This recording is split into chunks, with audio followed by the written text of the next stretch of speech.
Ramon, hanggang kailan? Hindi ka ba naawa sa sarili mo? Hindi ka ba naawa sa amin? Awa? Walang awa mo po isa. Walang awa ang Diyos. Oo ba siya? Ito may Diyos. Isa ka na, tayo nangihirap. Lahat na lang kami sisisi mo sa Diyos, Ramon. Ginawa namin anak ko. Pero kailangan ko magkainaan ang bata. Sinabi ko na siya. Hirap to eh. Awa lang mo. Nakausap kita naman. Hindi ko rin na. Tutulungan ka ng Diyos. May pag-asa pa. Narinig ka. Kasa, ang gulo ako sa sarili ng ginagawa ko. Talagang totoo yung Diyos mo. Bakit dinayaan niya ako mamatay ng ganito? Mahal ka ng Diyos. Hindi ka niya ako. Ito lang lumayo. Alam mo, talagang totoo mahal niya ako. Kaya naman niya ako mamatay. So, mabuti mo mamatay eh. Kaysa mabuhay na nakatingala sa langit. Kung alam mo kasagutan, may kasagutan sa Panginoon. Maniwala. Ramon, sabi ko lang.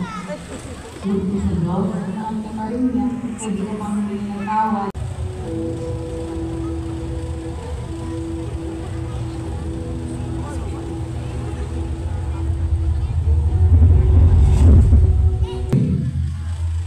You know what?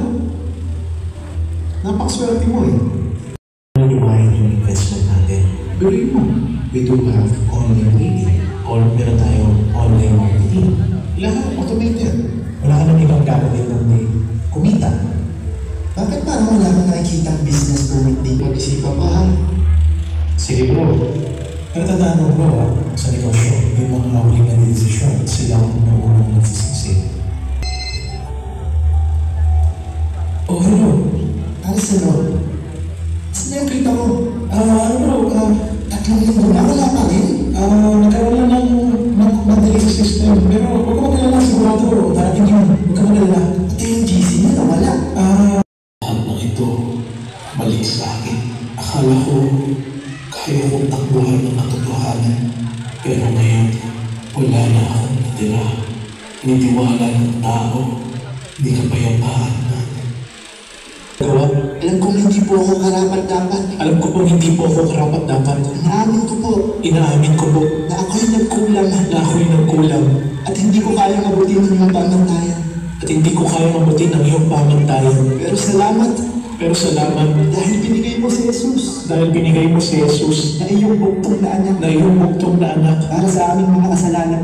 Para sa aming mga kasalanan. Panginoon ko. Panginoon ko. Tulungan mo po ako. Tulungan mo po ako. Na magbago. Inaamin ko po. Inaamin ko po. Na ako'y nagkasala. Na ako'y nagkasala. Panginoon. Panginoon. Tinatanggap po kita. Tinatanggap po kita. Sa aking buhay. Sa aking buhay. Kayo na po ang bahala. Kayo na po ang bahala. Sa pangalan ni Jesus. Amen. Amen. Amen.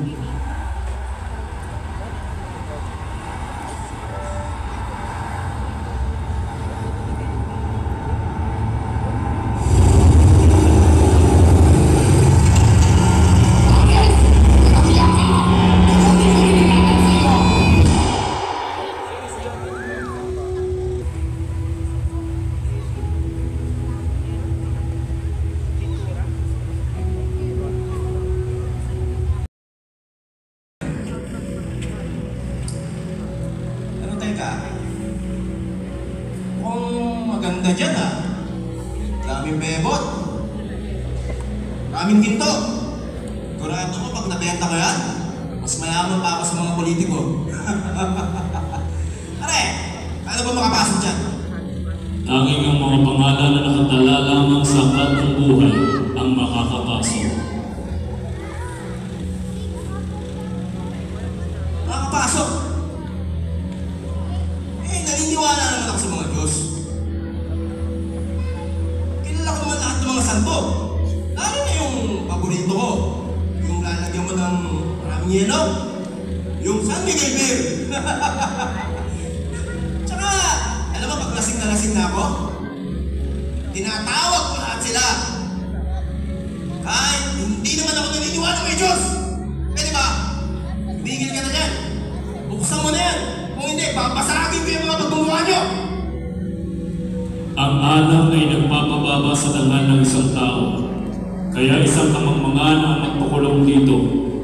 Ang gumagawa ng mga ito ay hindi magkakaroon ng bahagi sa kaharian ng Diyos.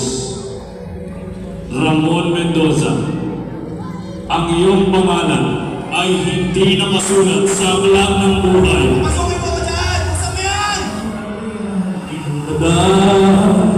O pari ko, tumagilan. Alin na mo! Ginawa! Hindi kita kanya! Ayaw na! Balita ko maakas ka! Sinusuba mo ba yung Diyos, di ba? Pwes, ayaw mo nang wala kang buhay! Dito sa impyerno! Meron wala kang kamatayan! Sige, para saan yan? Ipanana sa kanya kung ano hinahanap niya! Kaya kayong lahat! Marami din pa kayong Diyos! Pwes, nakadala ko sa malaki sa paligid! Inaantay kayo! Sige, sumampalang kayo! Nasin yung katulad nila! Mahirapan yan! Ipanana sa kanya kung ano hinahanap niya!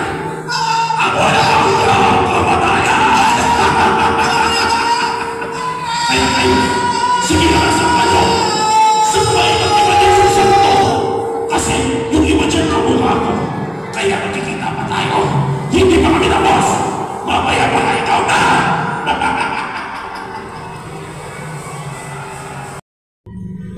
Pero pinagsisiya ko naman lahat yung sa bilangguan. Doon ko nakilala ang Panginoong Jesus. Tinanggap ko siya bilang aking Diyos at tagapagligtas. Salamat sa Panginoon sapagkat binigyan niyo ako ng pagkakataon para magbago. Binalikan ko lahat ng mga naloko ko at hiningan ko ng tawad.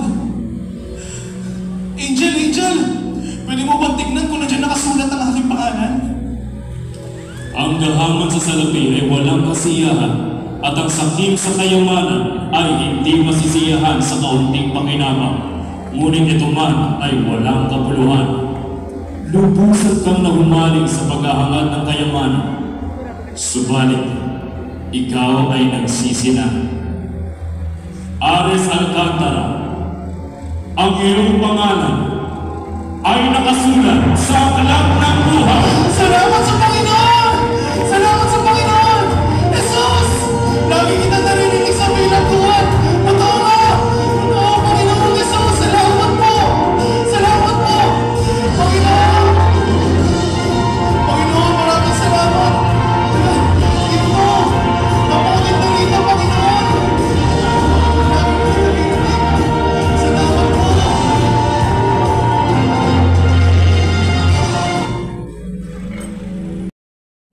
Nagpapasalamat po ako sa pag-asa ng buhay na ito at sa walang hanggang buhay. Binubuksan ko aking puso at tinatanggap kita bilang ating Diyos at Panginoon, sariling tagapagligtas. Isulat mo aking pangalan sa aklat ng buhay. At tulungan mo po ako, Panginoon, na sumunod at maglingkod sa iyo. Salamat sa kaligtasan.